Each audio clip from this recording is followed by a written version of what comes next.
âme prospère. Proverbe 10, verset 22 ajoute, « C'est la bénédiction de l'Éternel qui enrichit et ne la fait suivre d'aucun chagrin. » Cela veut dire qu'il existe une richesse qui ne détruit pas, une richesse qui apporte la paix, la joie, la stabilité familiale et la santé. Alors, que devons-nous faire aujourd'hui? Rechercher la richesse spirituelle, la paix, la sagesse, l'amour et la communion avec Dieu. Mettre en pratique les principes bibliques de prospérité. Travail honnête, intégrité, générosité, gratitude.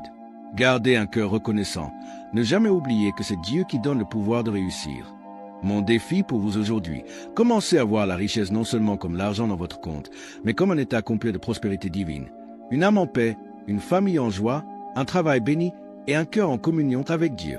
Et si vous croyez que ce message peut bénir d'autres personnes, je vous invite encore à vous abonner, à activer la cloche, à partager cette vidéo et à écrire dans les commentaires d'où vous me suivez. Ensemble, faisons connaître les principes de la richesse divine pour 2025 et au-delà. Je n'ai pas inventé ça. C'est quelqu'un qui me l'a dit. Je veux que les gens qui regardent mes vidéos soient tellement gâtés qu'ils reçoivent de mes contenus gratuits ce qu'ils n'arrivent même pas à obtenir dans des formations payantes chez d'autres. Vous trouvez ça rusé? Vous vous demandez pourquoi je veux ça? Parce que je crois profondément que les gens ne veulent pas seulement entendre ce que tu vas faire. Ils veulent voir ce que tu as déjà fait. Amen. Frank Kern a un jour lancé cette phrase. Montre aux gens que tu peux les aider, en les aidant réellement. Pas en faisant semblant, pas en donnant l'impression d'être utile, mais en étant vraiment. Imaginez, et si, au lieu de prétendre être une bénédiction, on décidait tout simplement d'être une bénédiction? C'est ça que j'appelle être productif et proactif. Voilà la puissance des principes. Mais il y a encore plus, la puissance des préceptes. Les préceptes, c'est la parole de Dieu.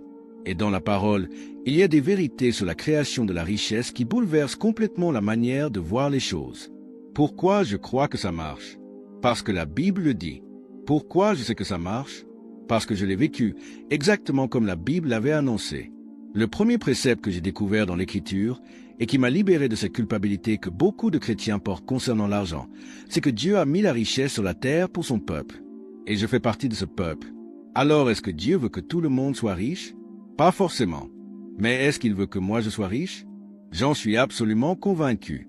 Et si un jour Dieu veut me donner une mission différente, il en a tout à fait le droit, car il est souverain. Je ne me soumets pas à lui seulement pour recevoir ce que je veux, mais parce que je sais que je suis créé pour son plaisir. Tant que ma vie lui est agréable, je suis au bon endroit. Mais tant que rien n'indique le contraire, je marche sur ce précepte. La richesse est sur la terre pour le peuple de Dieu. Regardons un exemple. Depuis le commencement, la richesse matérielle est représentée par l'or. Mais pourquoi l'or? Après tout, il y a aussi le bronze,